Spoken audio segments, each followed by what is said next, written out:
Now, we do have to talk about design. First, we do have the Power Black. Now, this black is just so classy and beautiful.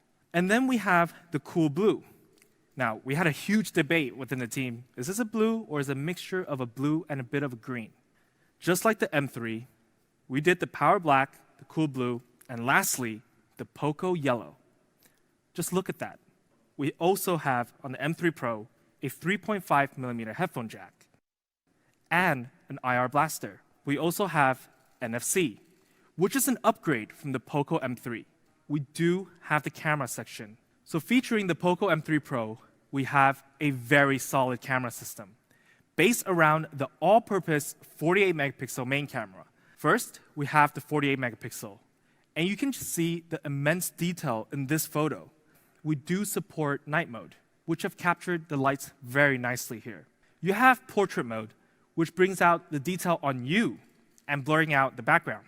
And when it comes to macro mode, and I've seen some amazing macro shots. Then, of course, on video, we also have time-lapse, a classic feature that never gets old. So it's simple. POCO M3 Pro. More speed, more display, more power efficiency, more design, and you get more creative. It's just more everything.